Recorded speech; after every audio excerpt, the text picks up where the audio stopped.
I found writing my Rosh Hashanah sermons to be particularly difficult this year. I just kept thinking, I am so overwhelmed by the idea of doing Rosh Hashanah and Yom Kippur in COVID world for the second time. I am as stuck in this pandemic as everyone else. I'm struggling with my own sense of optimism and hope. I'm struggling with my own frustration and even with anxiety or depression. I also have family members I don't see enough. I also had a summer of running around seeing family while it felt safer to do so, somewhat at the expense of actually relaxing and unwinding.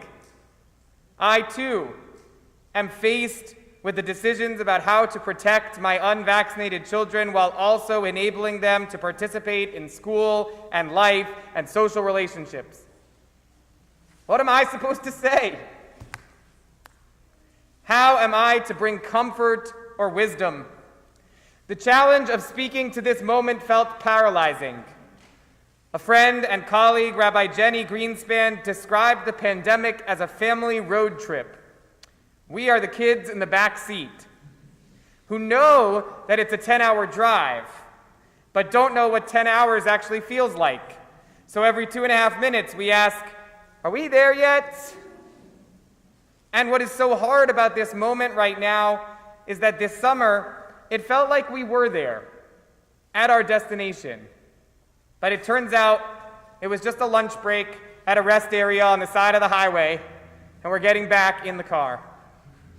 We don't know how long it will be, but we know that we're tired and hot and frustrated, and we've played all the games our parents packed for us 30 times already. Rabbi Greenspan said to me, at the beginning, it seemed like maybe rabbis and community leaders were like the parents driving the car. But it is absolutely clear at this point that we're all in the back of the car together. And this road trip is far from over. I resonated very strongly with this. It connects to my feeling of stuckness, of thinking that I'm supposed to provide wisdom, but feeling that I have no special insights or understanding. We're all in the back of the car together, friends, and sometimes I just want to howl, to roar, to scream, to cry out in frustration. Ah! The good news is that there's plenty of biblical and rabbinic precedent for crying out in frustration. The Haftarah, which Art just chanted, describes Hannah's stuckness and her great howl of frustration. Though Hannah's crying out is related to her experience of infertility, we, like the rabbis of the Talmud, can relate to her emotional expression and to her loneliness. A man named Elkanah had 2 wives, Hannah and Penina. Penina had children, but Hannah was childless. Every year, Elkanah would bring his whole family to Shiloh to worship God and offer sacrifices. One such day, Elkanah offered a sacrifice. He used to give portions to his wife Penina and to all her sons and daughters, but to Hannah he would give one double portion. Hannah was his favorite, for the Lord had closed her womb. Penina taunted Hannah, and Hannah wept and refused to eat. Her husband Elkanah said to her, Hannah, why are you crying and why aren't you eating? Why are you so sad? Am I not more devoted to you than 10 sons? Rabbi Sari Laufer teaches, at the beginning of our lives, as we enter adulthood, life is about building careers, relationships, families, but sometimes we are forced to confront that the lives we are living are not the lives we had imagined. Rosh Hashanah asks us to look behind and to look ahead. But what happens when, a year later, you still don't have a job, still don't have a child, still don't talk to your brother? What happens when you stop imagining you ever will? That is a bit where I am this Rosh Hashanah. I fear that I've stopped imagining a different way. Honestly, I was just saying to Rachel the other day that I can barely remember what it was like in the before times when I didn't carry a mask around everywhere. when it didn't seem scary to go to a ball game or a wedding. The Haftarah for Rosh Hashanah imagines this very situation. As Rabbi Sari Laufer explains, Chana, the beloved wife of Elkanah, is stuck, unable to conceive a child.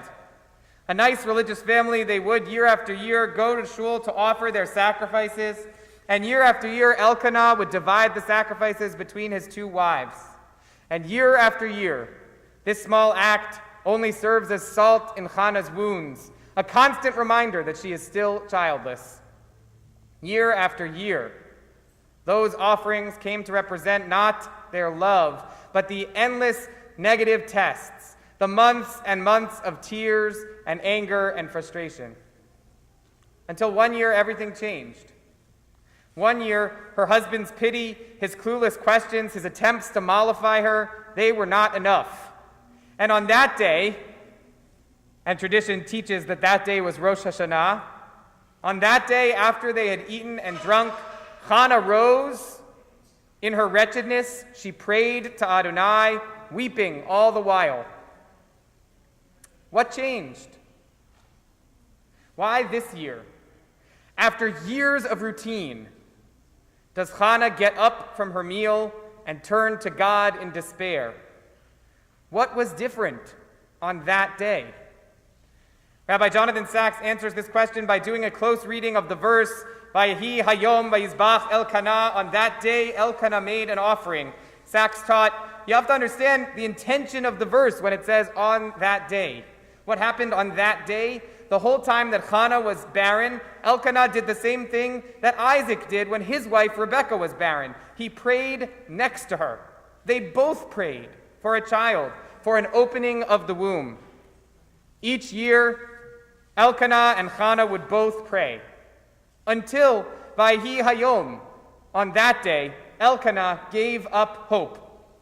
It was Elkanah's lack of hope that led to his self-centered and uncompassionate question, why are you so sad? Am I not more devoted to you than 10 sons? When Hannah heard Elkanah ask her that, on that day, she understood that Elkanah no longer believed that prayer would accomplish anything. She realized that he would no longer pray along with her for her womb to open. Hannah was left completely alone, and she prayed bitterly to God without expectation that any person would be able to help her. Not her husband, not her rabbi, not the high priest, not anyone. At this point, Hannah was relying on God alone. An act of deep faith and hope, born of desperation, but without giving up. Hannah, after years of trying to control her destiny, in the face of her husband's failure of hope, admits finally that she is powerless over her life, that a power greater than herself might provide answers. And she makes a choice to turn her will and her life into the care of God. Racked in sobs and individual whispered prayer, she is accused by the high priest, Eli, of drunkenness. And she responds, "Oh no, my Lord, I am a very unhappy woman. I have drunk no wine or other strong drink, but I have been pouring out my heart to the Lord. I have been pouring out my heart to the Lord. Va'eshpoch et nafshi lifnei Adonai. I have been pouring out my heart to the Lord." That explanation becomes the Talmudic basis for so much of our Jewish prayer practice. Here's the question that I want us to consider together.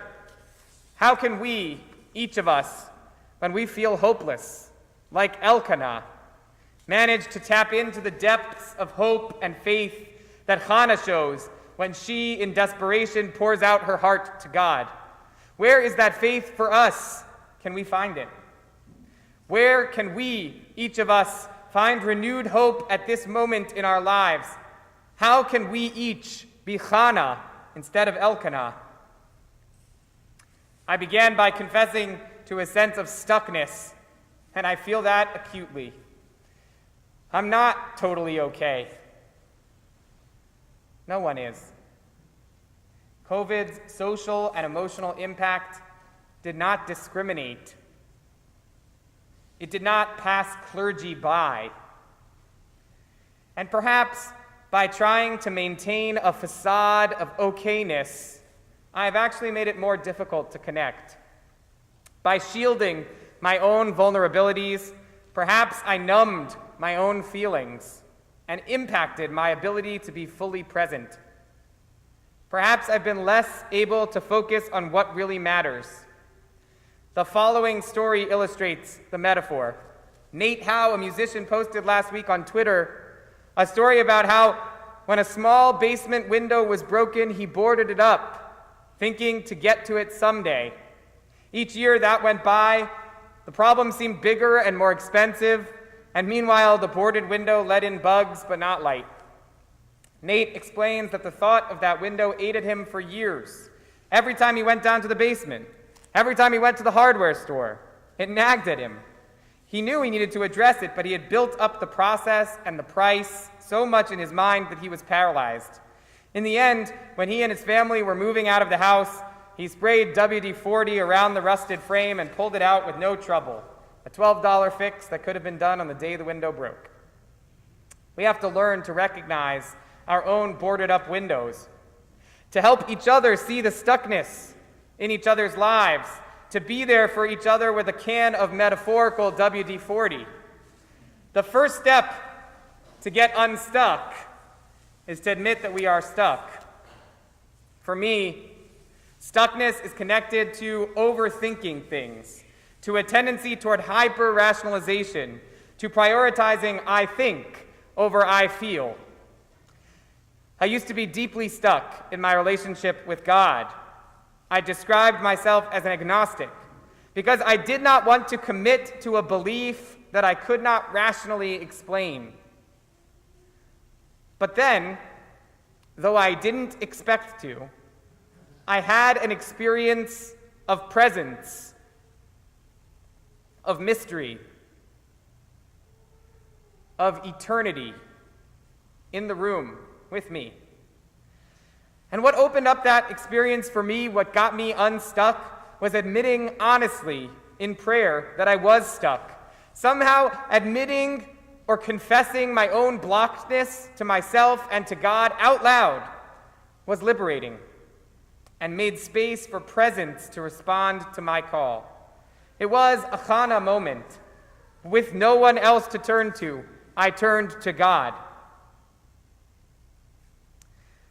With my emphasis on reason and rational thinking, I had boarded up the window to my heart, and I was not letting the light in. But when I deeply acknowledged that boarded up window, that acknowledgement felt like spraying WD-40 on it, and all of a sudden, the light was shining through. This is what I think Moses meant when he said, Umal Adonai Elohecha et levavcha. Adonai, your God, will circumcise your heart, that you may live. The image of removing the blockages from our hearts is of an action which leads to life, to love, and to relationship.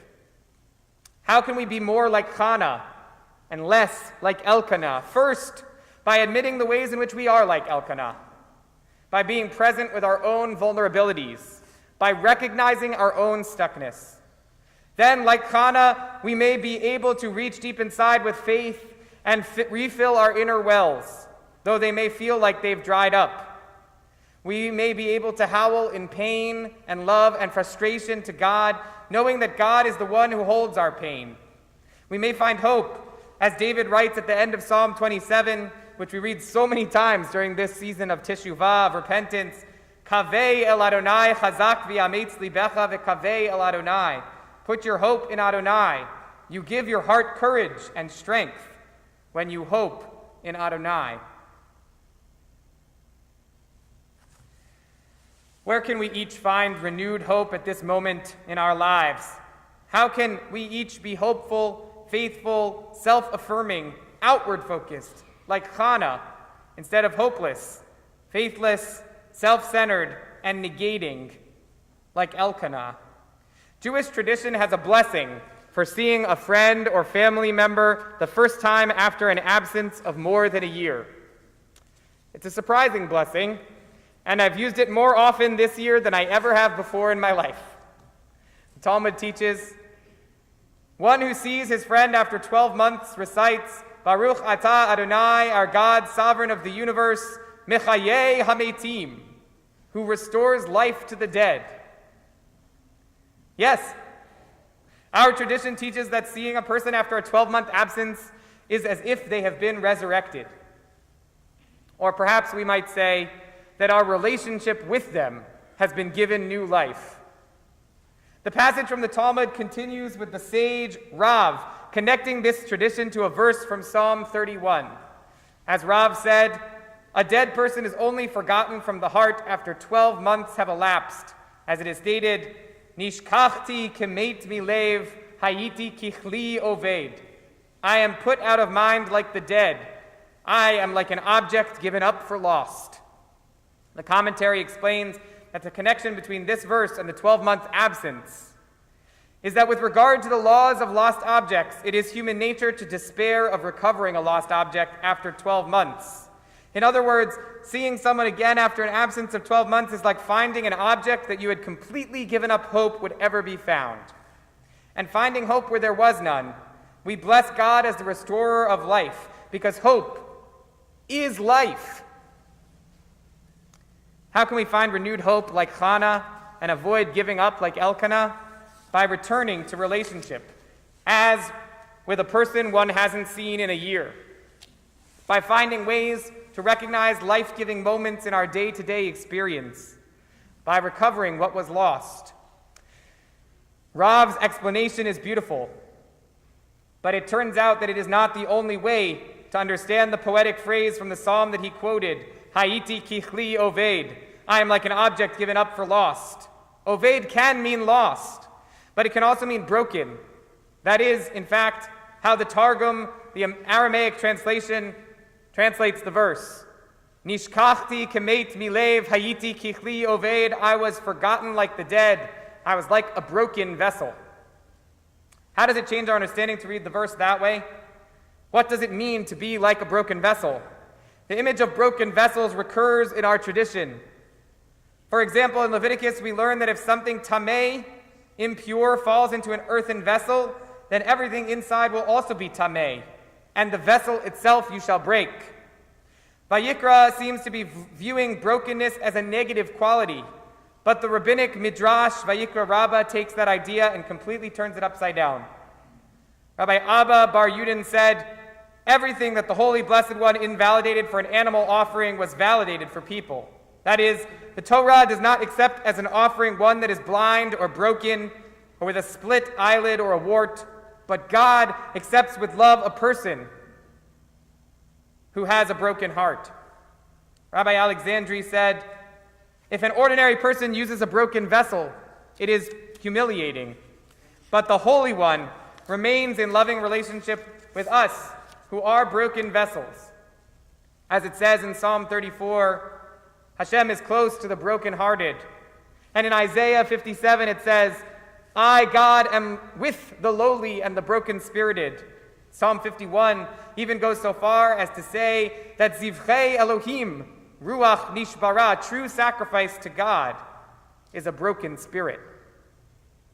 This reminds me of the story of the Jew living in the shtetl who had a job of being a water carrier.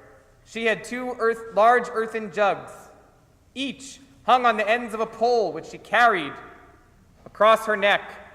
One of the jugs had a crack in it, while the other jug was perfect and always delivered a full portion of water.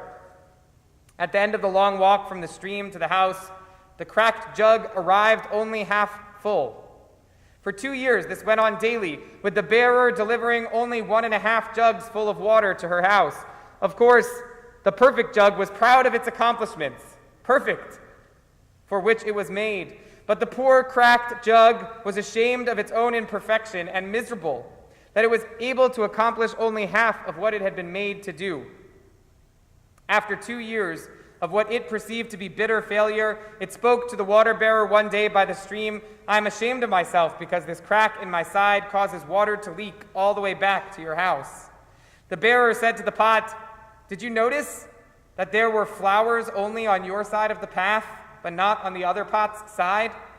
That's because I've always known about your flaw, and I planted flower seeds on your side of the path. And every day while we walk back, you've watered them. For 2 years, I've been able to pick these beautiful flowers to decorate the table. Without you being just the way you are, there would not be this beauty to grace the house." Another way to find hope is to accept ourselves the way we are and to learn how to love the beauty of our brokenness, the beauty of our frustration, the beauty even of our hopelessness. We are all cracked jugs. And right now, in this ongoing pandemic, perhaps we're even extra broken, more cracked than usual, or perhaps the pandemic has created new cracks. We are imperfect, but the cracks have potential to be beautiful. How we respond to our own shortcomings can make the difference between a dirty path and a flower garden. If we are honest with ourselves about our own cracks, perhaps we can find the beauty in them. Perhaps we can even build beauty from them. Where can we each find renewed hope at this moment in our lives? How can we each be Chana instead of Elkanah? Our search to find new hope is, I think, one reason why we come to Shul on Rosh Hashanah, why we participate virtually by live stream, why this holiday holds so much importance in our experience of Jewish life, why the sound of the shofar, which we are about to hear, is so powerful. As Rabbi Alana Suskin taught, on Rosh Hashanah we come to Shul to hear the sobbing voice of the shofar crying out for us, crying like Chana, like Sarah, like Hagar, as we join with our community, so that we can raise up our voice in a roar of sorrow and pain for the things that were not right this year, that we hope will change for the future. A great sobbing cry that lifts the hairs on our necks and rises up to God, so that our one voice can rouse the rachamim, the mercy of God, that God's rechem, God's womb, will open for us and will give birth to something new, a year of forgiveness and hope and reconciliation. It is completely understandable to feel stuck, to feel powerless, to feel frustrated. Like Elkanah, it is understandable to give up, to think that our prayer will accomplish nothing. We are living in an overwhelming moment, in the back of a car on a family road trip with no sense of time, and we are all in it together. As we rise for the shofar service, let that cry of the shofar be our howl. Let it shatter the boards on the windows of our hearts. Let it inspire us to love the cracks that bring beauty to our lives. Let the sound of the shofar remind us of the life-giving power of relationship with each other. Let the sound of the shofar challenge us to be honest with ourselves and with God about our stuckness. Then may we turn to God as did Hannah, with faith and hope and the promise of using our blessings to make the world a better place. Shana Tova.